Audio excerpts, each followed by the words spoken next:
Cardiovascular system concepts.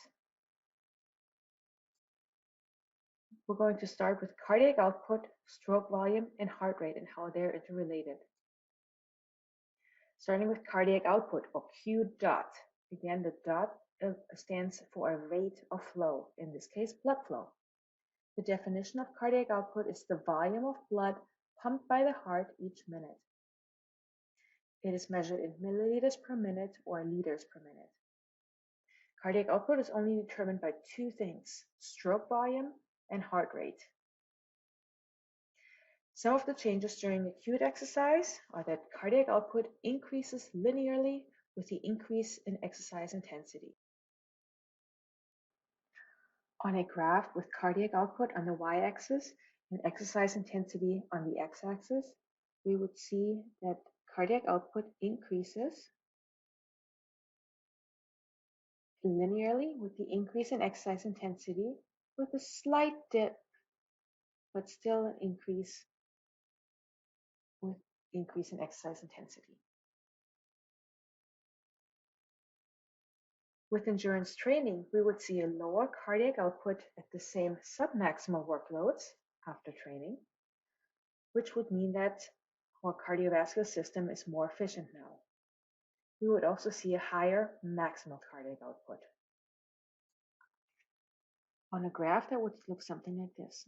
At the beginning of exercise, we would be at the same cardiac output, but then we would keep increasing, and at maximal exercise, cardiac output would be much greater.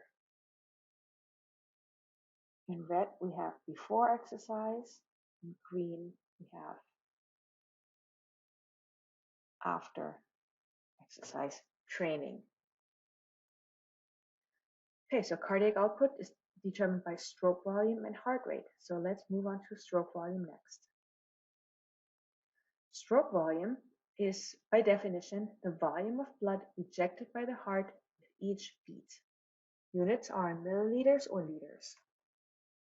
Stroke volume depends on three things: the end diastolic volume, or preload, the mean arterial pressure, or the afterload, and contractility. And I will talk about these three things in the next lecture. Changes during acute exercise. Stroke volume increases linearly with increasing in exercise intensity until about 40 to 60% of the VO2 max, and then it plateaus. So on the graph here, the second graph, I have stroke volume on the y, exercise intensity on the x-axis. Stroke volume would increase until about 40 to 6% of VO2 max, and then it will plateau.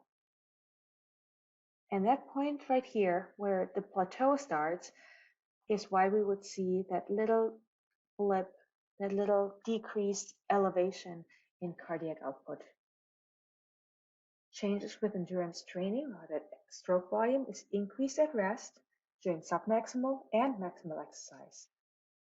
And stroke volume may actually continue to increase up to near maximal work rates in highly trained persons, such that we may not even see a plateau.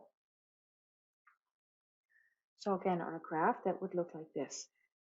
Stroke volume would start higher, even at rest, and it would just continue to go up all the way until max. And we may not see that plateau. And then next up is heart rate. Heart rate is the number of times the heart beats per minute, or how many cardiac cycles there are. Units are in beats per minute, and it is determined by the nervous system, the interplay between sympathetic and the parasympathetic nervous system, to be more specific. Changes during acute exercise. Heart rate increases linearly with increasing in exercise intensity. The time spent in both systole and diastole are reduced, but there's a greater reduction in the diastole phase. On the graph with heart rate on the y and exercise intensity on the x-axis, we would have just an increase, a linear increase in heart rate with increasing in exercise intensity. Changes with endurance training are that we see a lower heart rate at rest and during submaximal exercise, while there's no change in maximal heart rate. So again, on a graph, we would see a lower resting heart rate, but then no change in maximal heart rate. This slide shows two tables with typical values at rest during submaximal and maximal exercise in the untrained and the trained individuals. A few numbers I'd like to point out here. When we look at the first table in the untrained individual, we have a heart rate at rest of about 70 beats per minute, a stroke volume of 70 mils, and that means a cardiac output of 4.9 liters per minute, because we take the product of 70 times 70 and we get 4.9. During moderate intensity exercise, heart rate and stroke volume go both up, which means that cardiac output, which is a product of the two, will also go up. At intense exercise, again, heart rate just keeps increasing, but stroke volume has plateaued. Cardiac output is still higher because of the increased heart rate.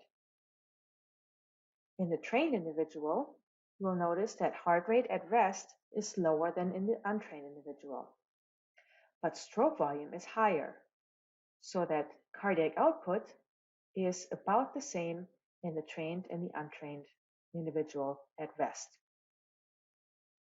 Now, during moderate intensity exercise, both heart rate and stroke volume increase, and so cardiac output will also increase. And then during intense exercise, where heart rate is still increasing and stroke volume is also still increasing, that means cardiac output is now much greater in the trained than the untrained individual. So this maximal cardiac output in the endurance trained athlete is solely due to that increased stroke volume with intense exercise.